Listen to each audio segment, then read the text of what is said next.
I started working when I was 16 years old. I came from a family that were far from wealthy, and my dad bought me my first car when I was 16 years old. It was a $600 barely runs car, and I was leaving to go to tennis practice, and my dad said, well, you got your car, you're going to have to decide whether you're going to play tennis or whether you're going to get a job to help pay for your car. And as I started getting deeper into the jewelry business, and I loved it, I absolutely fell in love with the business. My dad said, we can do this. And the idea to start our own jewelry store was hatched.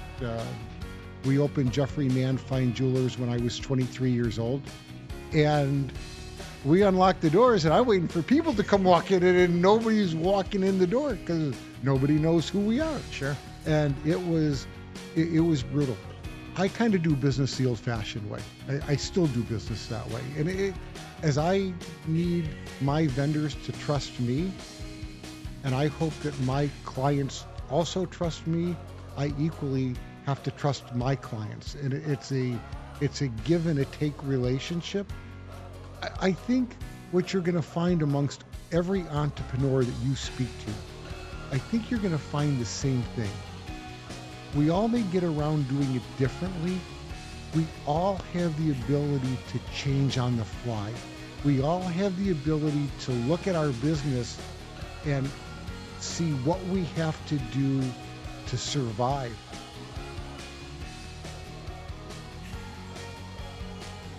I'm Andy Golding, partner and chief strategy officer of Kripke Enterprise, and I am excited to be here with my 5th episode of Toledo Works. In my podcast, I speak with self-made business owners from Toledo, Ohio, to uncover their stories of success, struggles, and achievements. This Toledo Works is sponsored by Kripke Enterprises. At Kripke, recycling is not just good for the environment, it's good for business. This podcast is produced by Stewart Media Strategy. Today, I am very excited to welcome my friend, Jeff Mann of Jeffrey Mann Fine Jewelry to Toledo Works. As a premier jeweler in Toledo, Ohio, Jeff Mann, along with his wife, Corrine, have established a renowned reputation for delivering exceptional service, upholding unwavering integrity, and offering unparalleled products. Jeff has witnessed the ebbs and flows of small business ownership, gaining invaluable insight into success, perseverance, and triumph. During today's Toledo Works episode, Jeff will share his wisdom and experience in owning and operating a business in Toledo, Ohio, and we will dive into the unique dynamics of working with your spouse and starting a business with your father. So sit back, relax, and join us on this enlightening journey through the captivating world of small business ownership with Jeff Mann. Right on. Thanks, Jeff. Good to see you, brother. Thanks for being here. Andy's my neighbor, so this makes this even a little bit more fun because we've known each other for a long time. So truly, it's an honor and a pleasure. Well, I think this is great. And, Jeff Mann, just to give everyone a little bit of background, the guys that produce this podcast for us, they're the guys that do our radio, and they do Jeff's radio, and Jeff got me doing radio. So it all kind of comes full circle. Check the Google. Check the Google. That's right. Check the Google. So, Jeff, when you were a child, when you were a little Jeffrey Mann, did you want to be a jeweler? No. I wanted to go to law school. Okay. And what happened? I liked the idea of being a lawyer. I didn't like the idea of school. So I probably fit that classic entrepreneurial type of person. I'm ADD. I had great visions. I just didn't have the ability or the willingness to want to push myself to get through school. I'm a far better boss of myself than I am someone else being a boss of me. School's not for everybody. And as entrepreneurs today, it's great if you can start early, get your career going early. Did you start your career in the jewelry business? So if we start at the very beginning. Sure. I started working when I was 16 years old. I came from a family that were far from wealthy, and my dad bought me my first car when I was 16 years old. It was a $600 barely runs car, and I was leaving to go to tennis practice, and my dad said, well, you got your car. You're going to have to decide whether you're going to play tennis or whether you're going to get a job to help pay for your car. And I worked for the old Lane's drugstores. Sure. I don't know if you were in Toledo back then. Yeah, of course. My sister worked there. It was her first job at Lane's. And from Lane's drugstores, I went to Osterman Jewelers, which is now no longer, but a great, at the time, family business. And then off to Kaiden's Jewelers. And along the way, my dad always wanted to own his own business. So growing up as a kid, I saw my dad looking at McDonald's franchises, Dunkin' Donuts. If it was a franchise, my dad was looking at it because he wanted to have his own business. And as I started getting deeper into the jewelry business, and I loved it, I absolutely fell in love with the business. My dad said, we can do this. And the idea to start our own jewelry store was hatched. We opened Jeffrey Mann Fine Jewelers when I was 23 years old. That is unbelievable. So your dad invested with you in the jewelry store, Yeah. or you're looking at me like, I mean, who did the investment? I was a kid. Right. That's amazing. I was 23. I was incredibly successful in my career at that point in time, but I didn't know anything about business. So my parents mortgaged their house. They cashed in the little bit of retirement money they had, and that was just to get the doors open. And if you talk about brutal, that was brutal because my parents would have lost everything. I mean, there was zero room for error. So at 23 years old, your parents mortgaged their house to help you open up a store. And how come your dad didn't name the store after himself? So we talked about that. The business was designed for me, for longevity. My dad really didn't know the jewelry business. I mean, I'll put this in perspective. When I turned 59 a couple of years ago, I thought to myself, would I risk what I have for one of my kids? And my oldest daughter was 21 at that time. So the parallel was fairly close. And I tossed and turned on it. And as much as I wish I could say yes, I don't think I could have pulled the trigger. I know my wife would have been scared to death had I have done that, as my mom was. Now, in retrospect, the decision my parents made turned out to be great because I supported my mom until the very end. She just passed away. Probably the best decision my parents could have made. But wow. It'd be a tough one. It'd be a tough one. That was amazing. I mean, my dad really, God bless him. And although it wasn't your money directly, maybe guilt isn't the right word, but the pressure. The amount of pressure on your shoulders. So, but before we get into the beginnings of it, what was it about the jewelry business that you loved? You know, we deal in only happy occasions. Even from the very start, we always dealt with cool people. I loved the challenge of selling people things that were expensive, that, let's be honest, nobody really needs what I sell. Okay, I deal in wants. I would love to sell in needs. Life would be a whole lot easier. So you really had to be a crack salesperson. You really had to learn to understand your customers. You really had to understand your product. And I really enjoyed that. To this day, I still really enjoy that. So now you're doing great in sales. Your parents lay it all on the line for you. And what are the first couple of years like? Horrible. Horrible. We opened up our store in what is called the Promenade Shops. Kotobuki and Indeed, right. I was the very first one to open up in that shopping center in November of 1984. So here we are, a brand new business with no advertising budget to speak of. And we unlocked the doors, and I'm waiting for people to come walk in, and nobody's walking in the door because nobody knows who we are. Sure. And it was it was brutal. And my dad had another job that he was working, and 2 years into us opening our store, that business the owner decided he was going to shut it down. So now we're supporting my mom and dad Right. and me out of a business that just really wasn't ready for that level of commitment. So in your business, I see it in the movies, I see it on TV. There's a tremendous amount of trust when it comes to, from what I see of the diamonds, they mail them to you. And how did you establish the trust with your suppliers that they would bring you into that club of jewelers that you didn't have to pay for it all at once? Or did you? How did that work? That's a great question, Eddie. The jewelry industry as a whole is a very trusting industry. And I had some people that knew me from my previous working in the chain stores. Not that that was necessarily a strong enough indication, but we had a couple of vendors that wanted to do business with us that were willing to work with us. And that parlayed into bigger and better pricing along the way, more opportunities. We are in a trust business. We are an archaic kind of a business, because even to this day, millions of dollars will trade hands on a handshake and a promise. And if you violate that, you're done. Right. So you just don't violate it.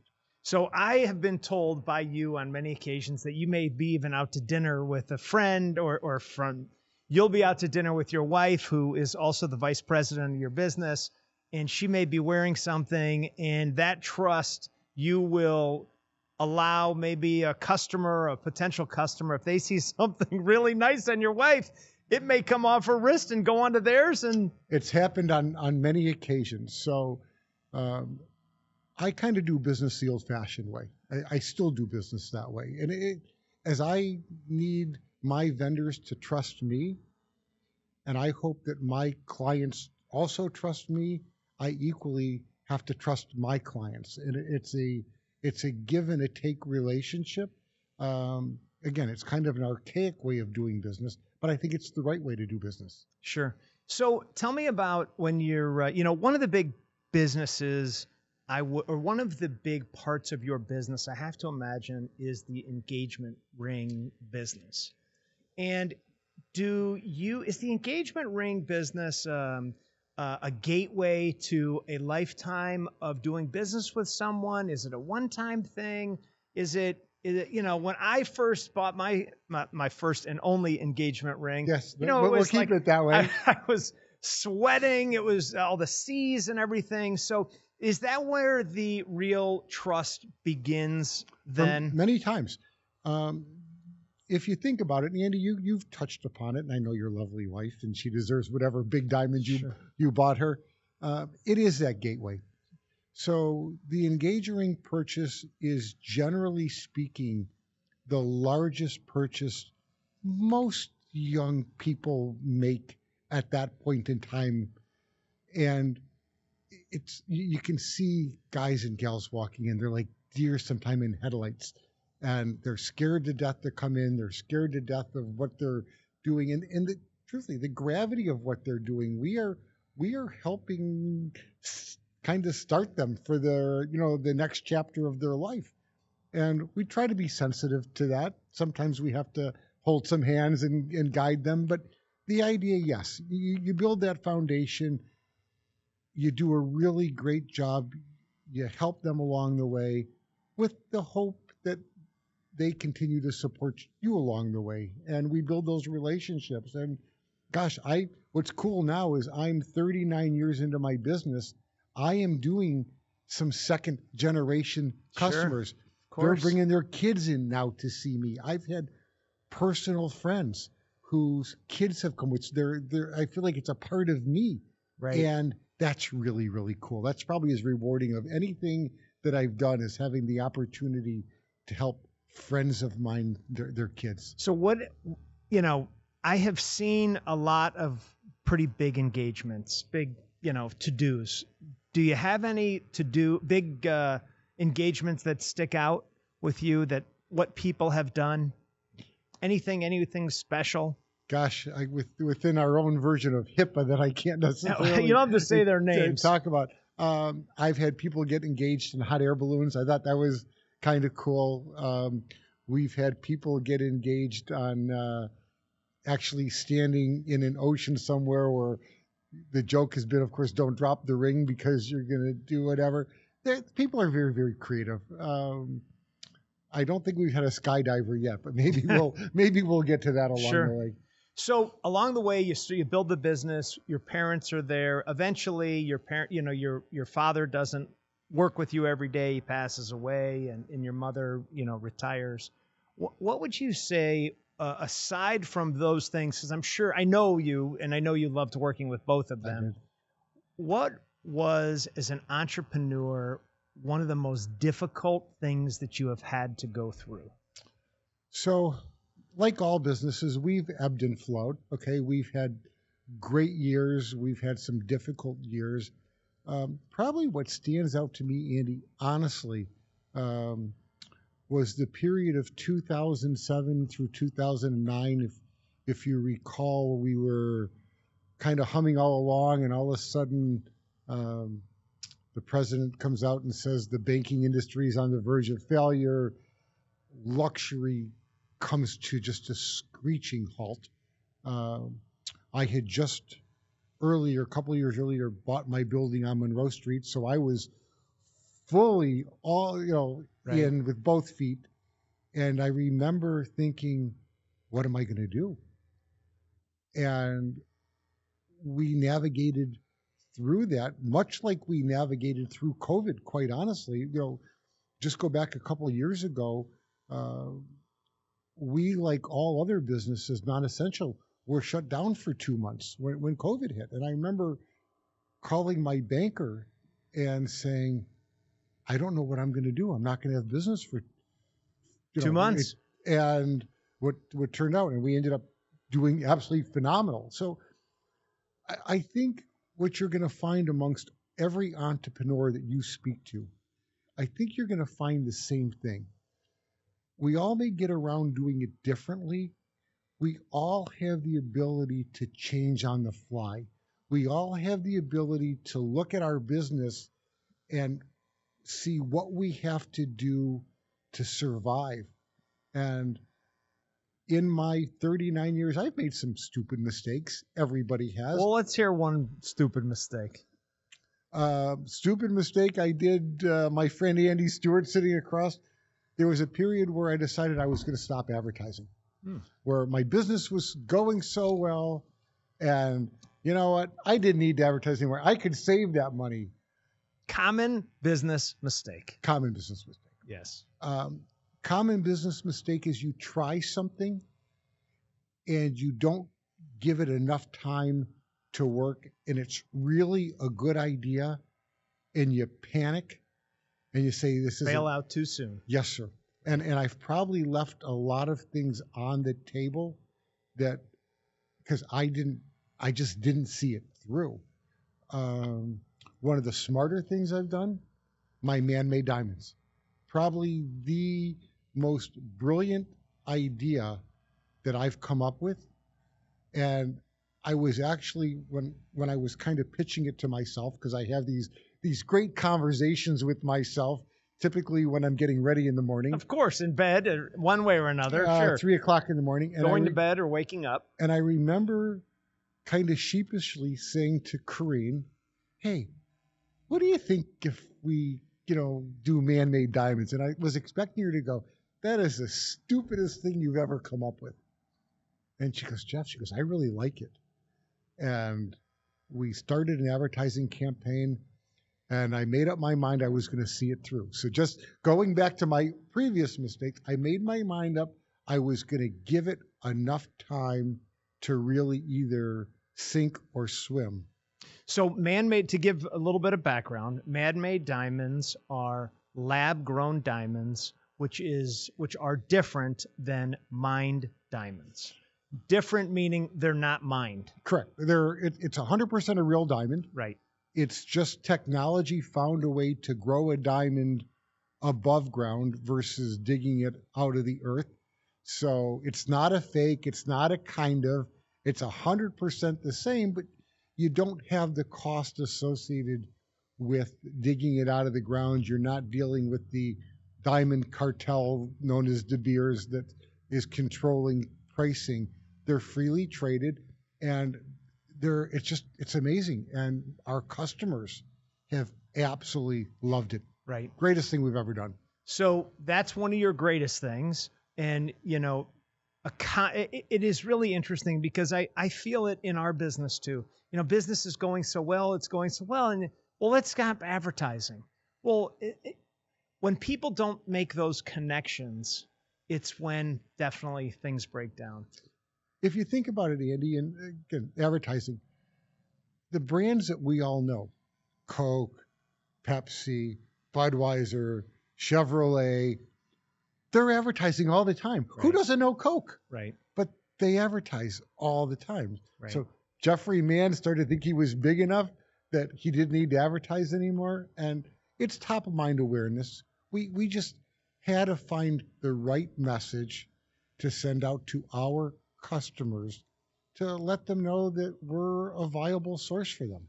So let's dig in a little bit onto the lab-grown diamonds, because I know I was hoping we'd get to it in a couple minutes from now, but so again, lab-grown diamonds, they are grown in a lab, and the U.S. government has said, what did the government say? So the big game changer, lab-grown diamonds were created by General Electric back in the 1950s.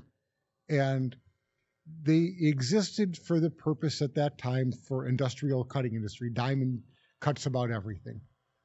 Excuse me, about 6-7 years ago, the Federal Trade Commission ruled that a diamond is a diamond. Doesn't make a difference if it comes out of the ground or out of a laboratory. They have the exact same chemical, physical, and optical properties. So 4 years ago, I jumped in with both feet because of the nameplate. I thought it would be fun for Jeffrey Mann to sell Mann Made Diamonds. At that time, we knew that our millennials, our Gen Z, our Gen X clients were going to love it. They're eco-friendly. There's no blood diamonds. They're going to nobody likes digging into the ground and doing all that. Indeed. There is a cost element to it. So we were sure we would be successful with that. The concern was going to be, quite honestly, the clients that I've had for the last 35 years, were they going to somehow think that I was now selling them an inferior product? Had I somewhat sold them out by not carrying a mine diamond? And that lasted about the first day. What happens today is all of our engagements, everybody is buying a man-made diamond. Our more sophisticated or older clients, they're buying the really big diamond stud earrings. So the wife wants 3 carats in each ear. The husband's thinking to himself, I'm not spending 50 grand, but you know what? I might spend 10 to make my wife really, really happy. Sure. And it's just parlayed, Andy, into a complete line of jewelry that fits every one of our customers. Like other pieces of jewelry, it just fits everybody in a little different way. All right, so you brought up something very important. Your wife. My wife. Love my wife. So, and I love your wife too. So your wife joins the business. I'm sure she's always been an advisor, but at some point she started to come into the business. Tell me the story about that. So about 5 years ago, we had some unexpected turnover, which is, again, every entrepreneur deals with things like that. Our twins were seniors in high school. Corrine and I had spoken about her coming to work at some point in time. She was fortunate enough to be a stay-at-home mom during our early years, and that came with its own set of struggles, of course. And I tapped her on the shoulder and said, now. And Corine came on board. She'd been to trade shows with me. She has helped out in the store, but not really actively involved. So a little bit of a learning curve. We have a very traditional marriage. Corine ran the house. I ran the jewelry store. Right. When there was a tie at home, she won the tie. When there was a tie at the jewelry store and she came on board, I won the tie. this all sounds perfect. I mean, if you're not full of shit right now in what you're telling me, I mean, this sounds perfect.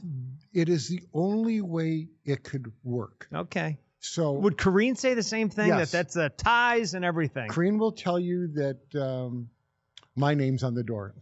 I remind her every now and then that her last name is also on the door. But with all kidding aside, for a husband and a wife, we have a really great marriage. To be able to wake up in the morning together.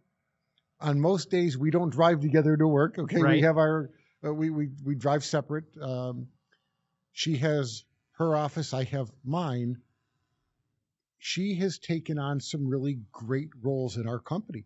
Kareen does our fun videos. If you've seen, I know you have, but if your audience has seen our Facebook or Instagram or some of our LinkedIn videos, Kareen does these fun She's little... the star. She's the star.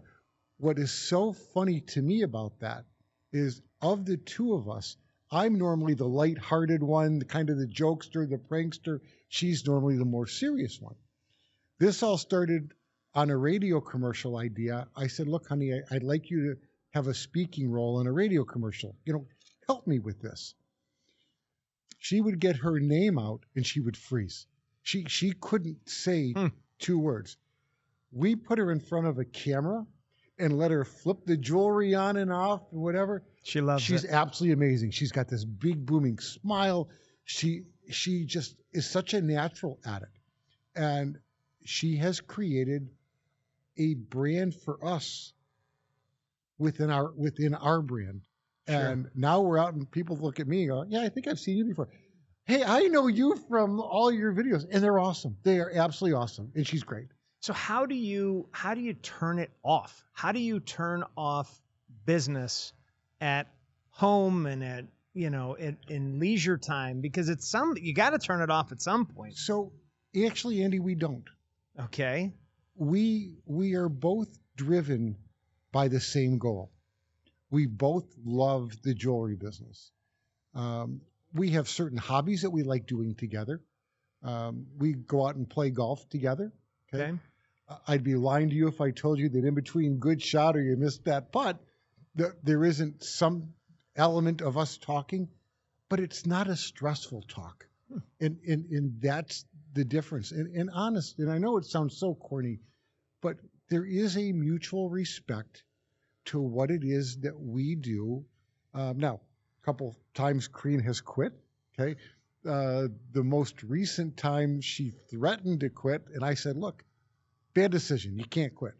Let me fire you, because that way you can collect unemployment. How come she wanted to quit? I think it was probably mad about something I may have, said or done. Imagine that, me saying something. We're husband and wife. So sometimes some things just happen.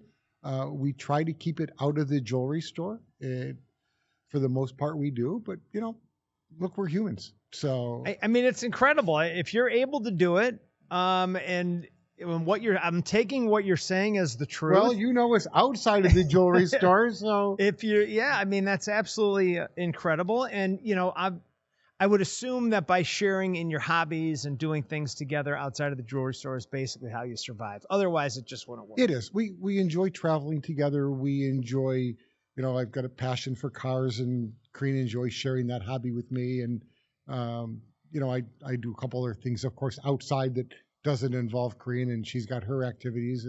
But for the most part, we function as one. Well, that's good for you guys. So you were talking about Kareen is on social media, and I know that social media is important to your business. Very important. And, the whole online business is you have competitors that are all over the world, that are open 24 hours a day, that have an endless supply of inventory and prices from, $10 to $1 million. How do you compete against that? So being in Toledo, Ohio, first of all, I love Toledo. Toledo gets so many bad knocks from so many people. And I'm born and bred in Toledo, love this town. We've made it home. We've made it our business. It has to do with supporting Toledo.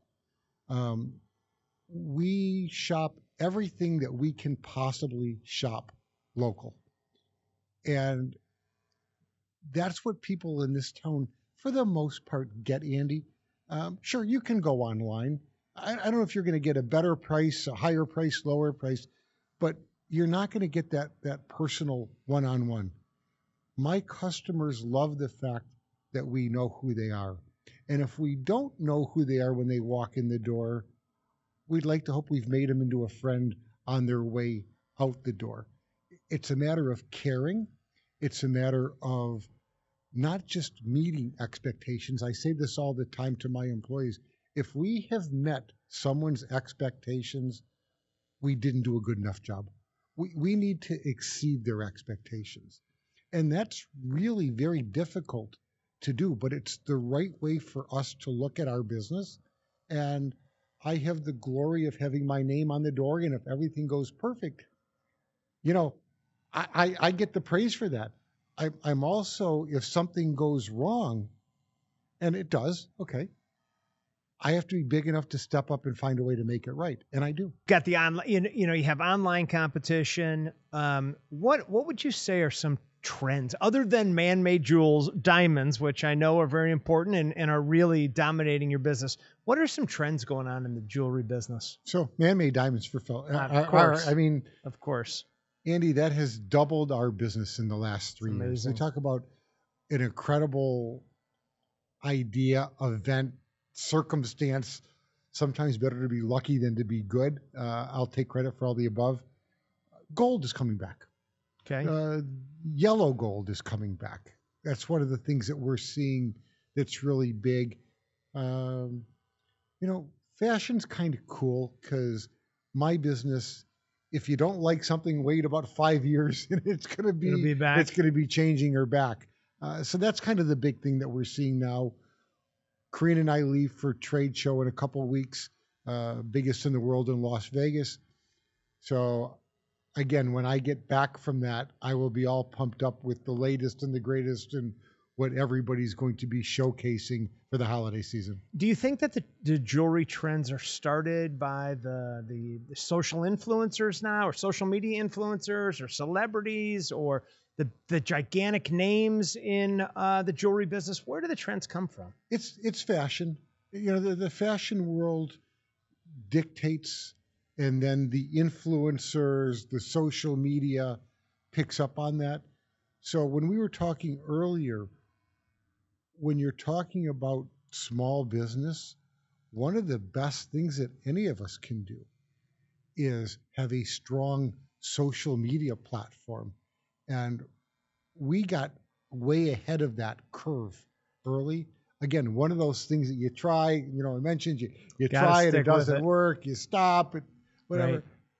It's huge. It is such a great way, having an active website and keeping that up and making sure that you've got all the the bells and the whistles to go along with it.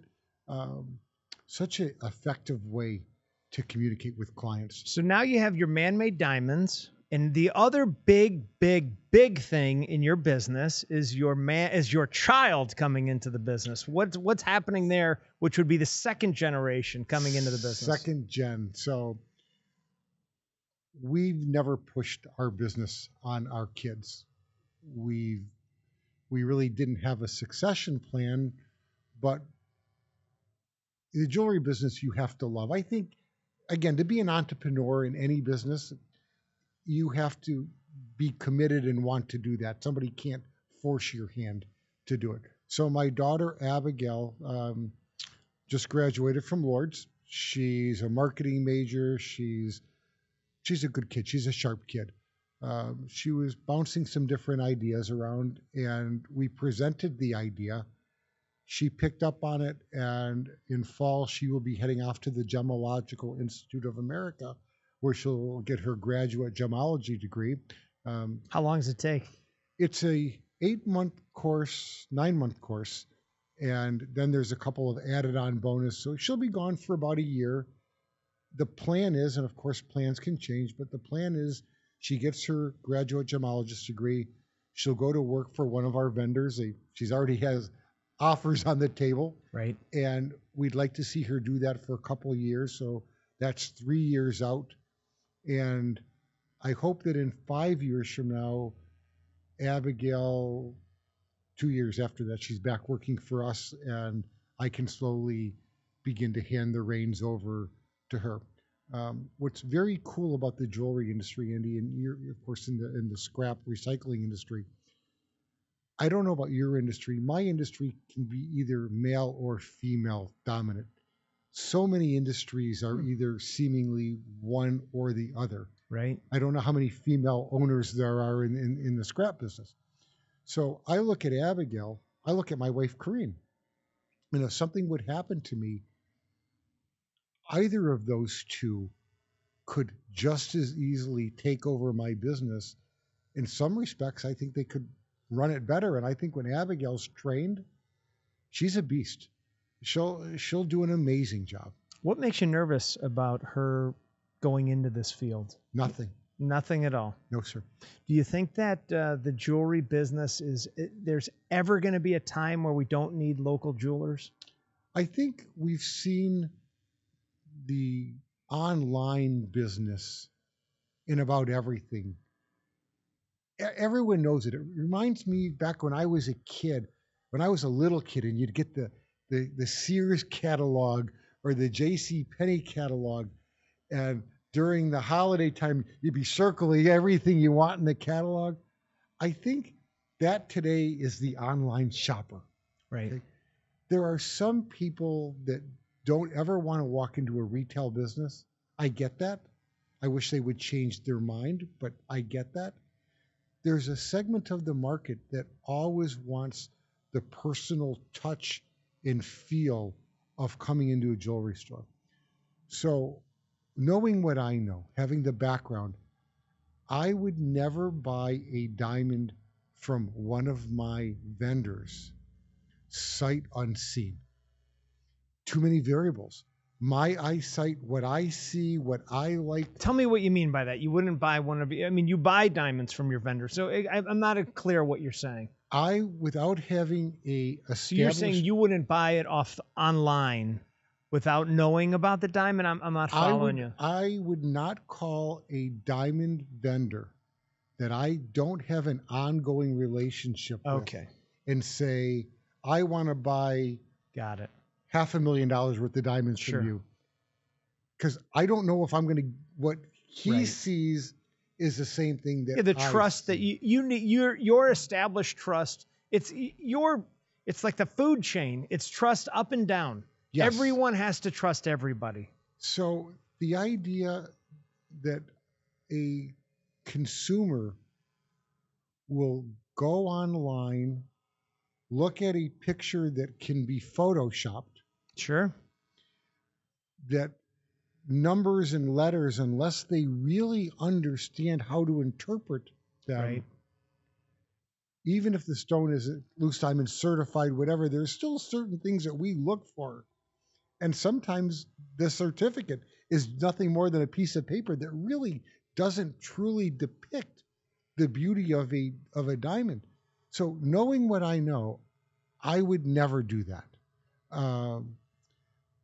I think as consumers get smarter, great source of knowledge, but even like that when it comes to, say, our man-made diamonds, the amount of information and disinformation that exists is tremendous. So you're only as good as the source of the information that you choose to take. Somebody has to be able to interpret that and decipher that. And I don't believe that a retail brick and mortar jewelry store will ever go out of business. I just think that for those of us to survive, we just have to get better at what it is that we do. And hence my daughter going and getting her graduate gemologist degree is the first step in what I believe will be a long road for her to be highly successful. So in your 39 years, so you've been in the business for 39 years. Longer, 39 on my own. 39 on your own as an entrepreneur. Yes. What advice do you have for people that are listening that have always wanted to start a business, what advice would you give them? Gosh, I can give you a lot. The one thing that most people, when they are thinking about me, self-employed, well, you don't really have to go to work. You can kind of come and go as you please. And although there is a little bit of truth to that, I do set my own schedule. It's only been in the last year and a half, 2 years, that I started taking a half an afternoon off. I work 6 days a week. Right. And the seventh day, because I'm married with my wife working, is still work related. The only time that we get away from the jewelry business is when we take a week of vacation, and then my phone is always on. I think you have to be married to your business. I don't think that the entrepreneur today that goes into it thinking that they're going to have a less work than when they were working for somebody else, I think they've got a very unrealistic expectation. So you're saying if you want to go into business for yourself, prepare to work harder than you've probably already been working. Yes, and harder. It's harder, Andy, than what most people think. The time commitment is tremendous. When things are good, things are really good. When things are bad, there's no place to hide. I can't tell you how many sleepless nights I've had. I can't tell you. Look, all of our years haven't been great. We had some really, really rocky years. And I remember it haunts me being up at night wondering how I was going to pay my vendors. Okay. I have employees that count on me, and I will tell you, I've never missed a payroll. Okay. My employees have always been paid. I've always found a way to make sure that everyone was taken care of, and my reputation is impeccable. But those things worried me. I would be up at night, and I don't think a lot of entrepreneurs are, or potential entrepreneurs are prepared for that level of commitment. You just don't get away from it.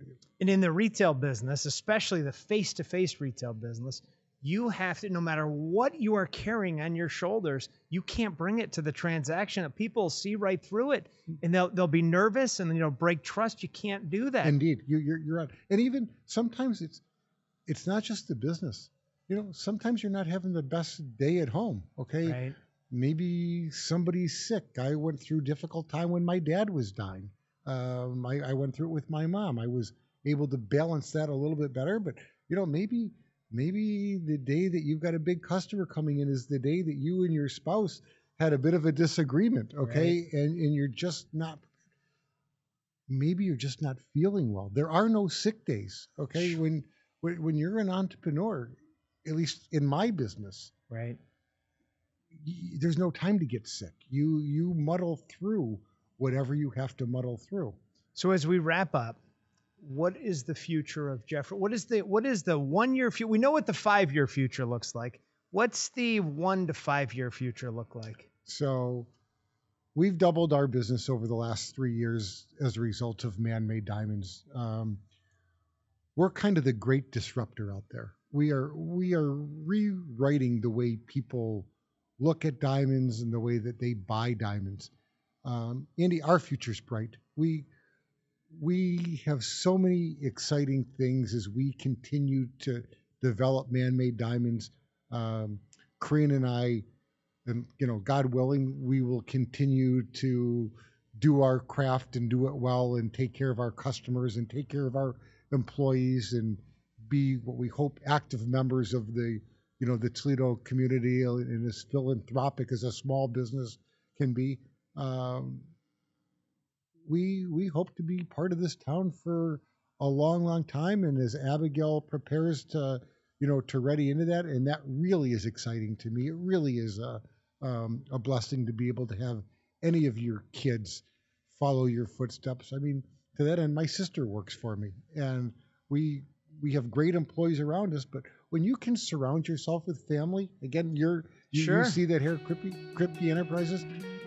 it's a great gig. So we're loving every minute of it. Well, you heard it here. Jeff Mann and his wife, Corrine, run a successful business. She runs a successful household with his help, and he runs a successful business with her help.